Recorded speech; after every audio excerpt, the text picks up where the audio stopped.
The Word of God is alive and powerful, sharper than any two-edged sword, piercing even to the dividing asunder of the soul and spirit, and of the joints and the marrow, and is a critic of the thoughts and intents of the heart.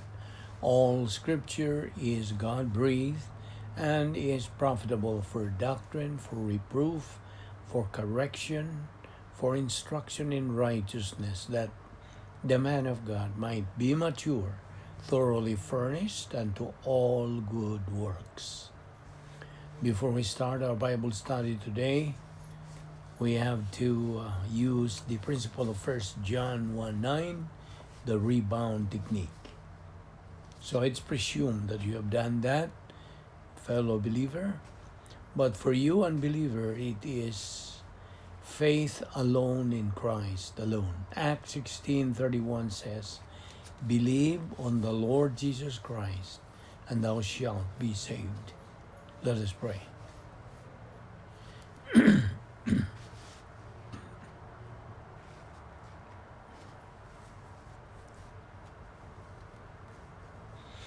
Ama na mong langit no, nagpasalamat kami kanimo nining lain sa mga adlaw nga diin imong gihatag ka namong kay gayunan sa pagpakaon sa among tag sa kakalag ingon nga imong mga anak.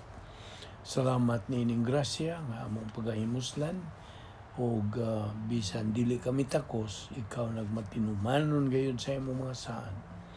Salamat ning kinabuhi nga imong pangilugwayan. Di mailhan nga imong plano sa among kinabuhi nagapadayon pa sa paglihok. O ubani kami karon sa among pagpadayon sa pagtuon sa imong pulong, pinagis pagtudlo ka namo sa balaang Espiritu Santo. Kining tanan among gipasalamatan sa ngalan ni Ginoong Hesukristo. Amen. Believers should not be motivated by circumstances but by the Word of God.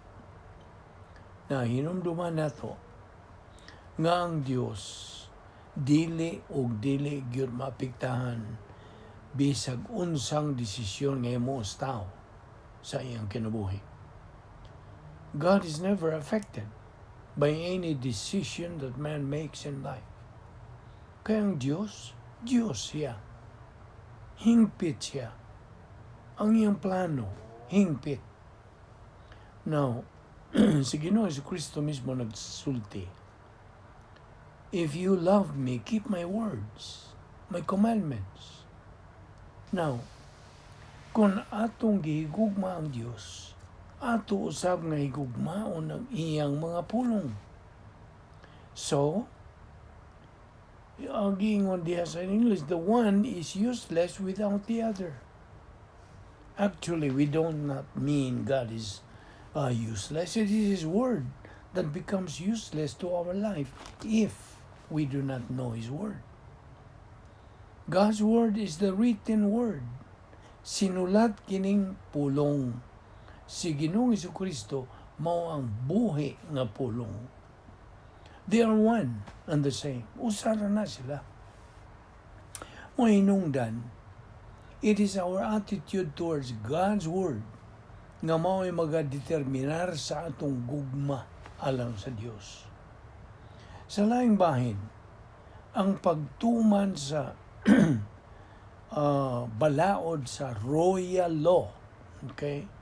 To execute the royal law, mao ang pagkat-on, ang pagtuo sa pulong sa Dios nga nagkanayon, "You shall love God with all your heart, with all your soul, and with all your mind."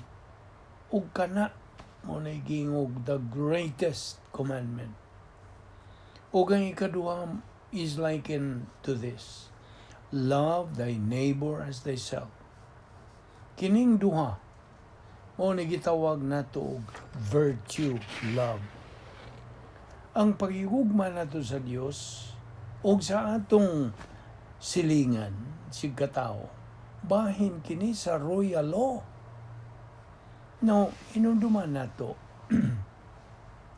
ang atong positional truth that we are in, na hiluna na kita niya ng maong positional truth. Now, our union with Christ forever. Mao kana ang ingnon ta lintunganay nga buti pasabot niya na. Positional truth nga naata nga nakaangko na niya na mo ang atong pagpakigiusa kang Ginoong Jesucristo hangtod na kana sa kahangturan. And yet, labihan sa kadaghang mga magtotoo who walk by sight, not by faith. Subo kayo palandoon. And they are just concerned on things that we see, not on things we do not see. See? Now, ang Diyos, na ibaw naman tanga, siya gitawag og transcendent. Sa ibot pa sabot ning transcendent, nga ang Diyos ana sa tanang dapit nga way limite o way katapusan.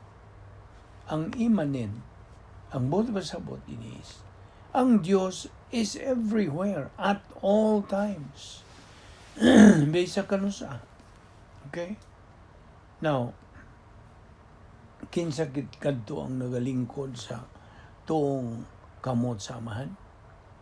Ang pagkatao ni Ginoong Jesucristo, di lang yan pagka-Diyos.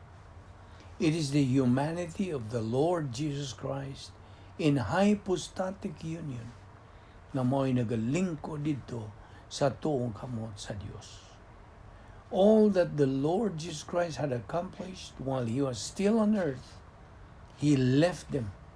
Iyang gibilin ang tanan nganhi kanatong mga magtotoo. Bible doctrine is biblical teaching. Yun ang lumina.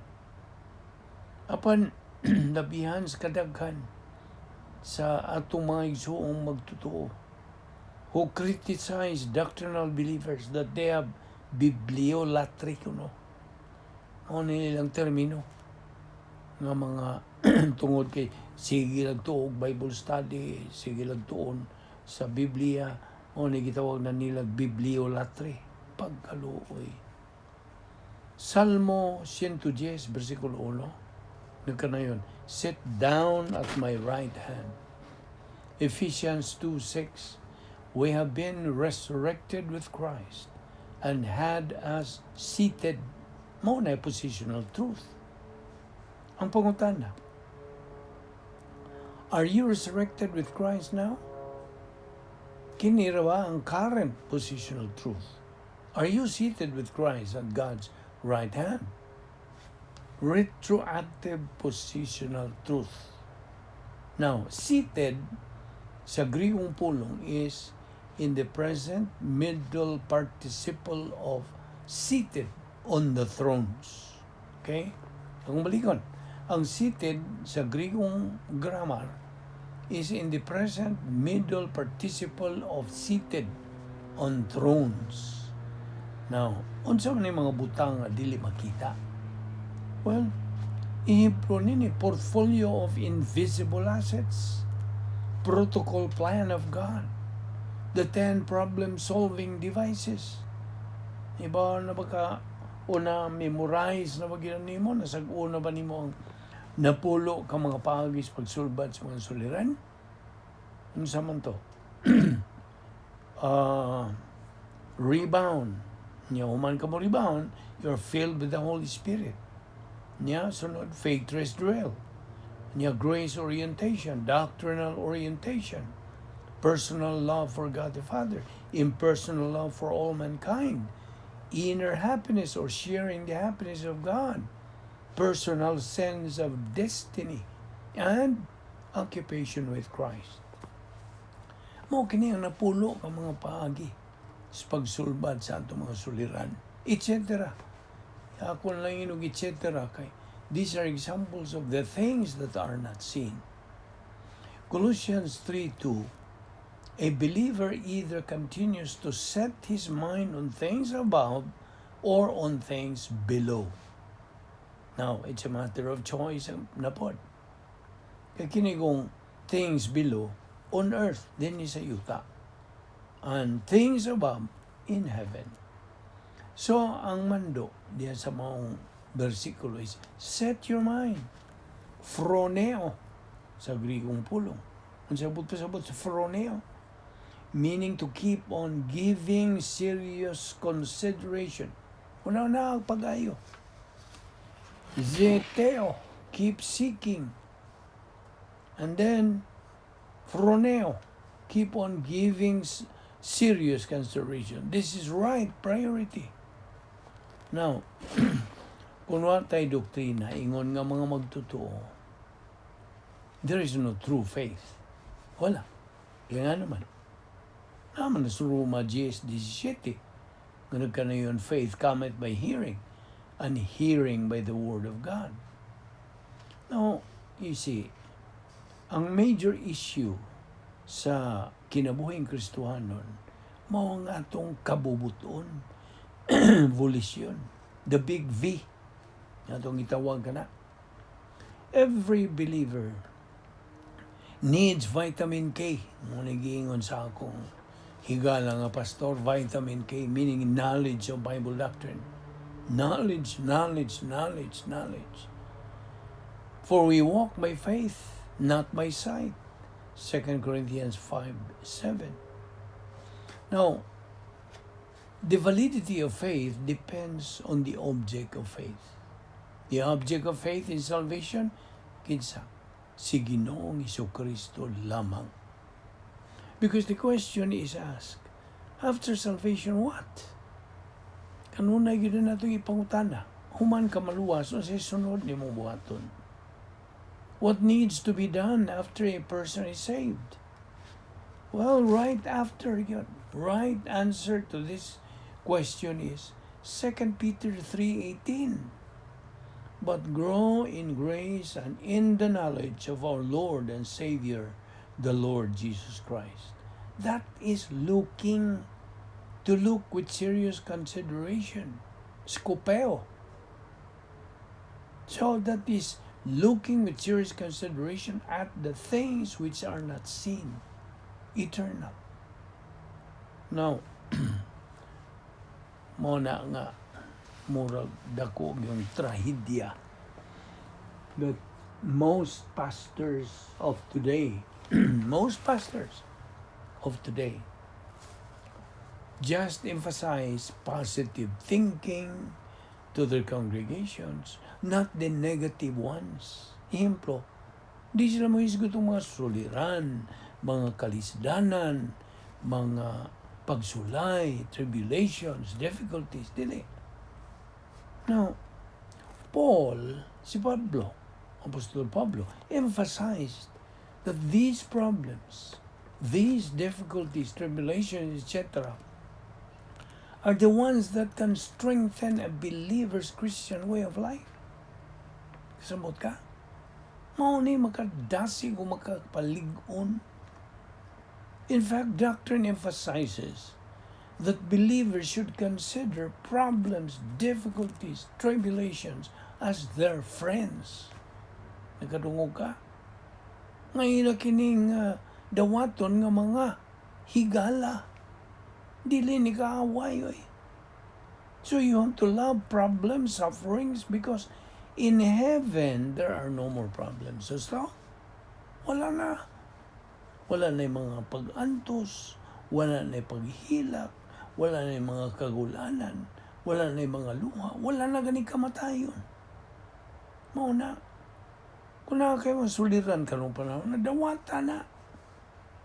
Pero pinsar-pinsara, unsa man ang pag-antusa.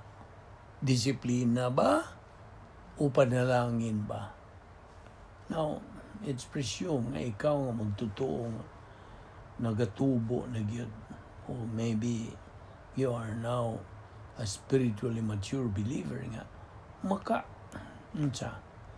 Matugkad na nimo kining maong doktrina nga itong gisgutan. Makatawa man yung kalibutan kung maghisgot nga higugma ang mga suliran, mga pag-antos. Hindi gyud nila madawat ka na. So, wala ko paghigugmag mga suliran. You see?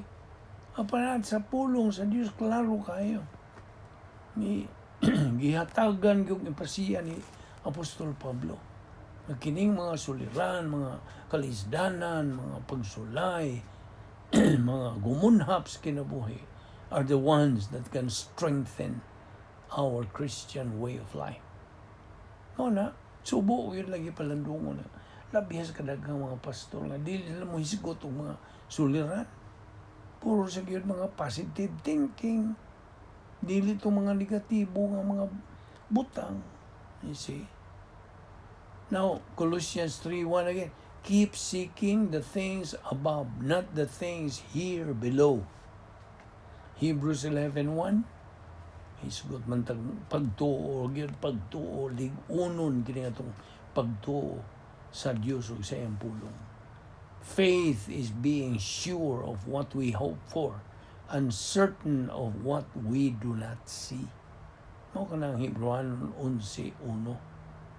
Kaya kita kung mga magtutuo, we are presumed now to live by faith, not by sight. 2 Corinthians 5:7. Therefore, if you have been risen with Christ, keep seeking the things above. Okay? Ato ning ipadayon ugma. Sa ayaw sipyan. Sa pagsunod ni ning atong adawang pagtuon sa pulong sa Dios. Amahan na mong langit nun, salamat ni ining grasya nga mong gipahimoslan. Inawat nga kini mahimong dugang panalangin sa among kinabuhi. Dasiga kami o Dios. Ining imong mga pagtulunan nga mo'y sarang na mong magamit sa among pagtagbo sa bisag unsa mang suliran sa kinabuhi. Salamat. Ngayon mo namang nasulbad ang mga suliran ug buot na mo nga kami mahimong mga problem solvers and of course become winner believers. Salamat ning grasya nga pagtuon sa imong pulong pinagi sa YouTube sa Balbido Evangelistic Ministry. Kining tanan among gipasalamatan sa ngalan ni Ginoong Jesucristo. Amen.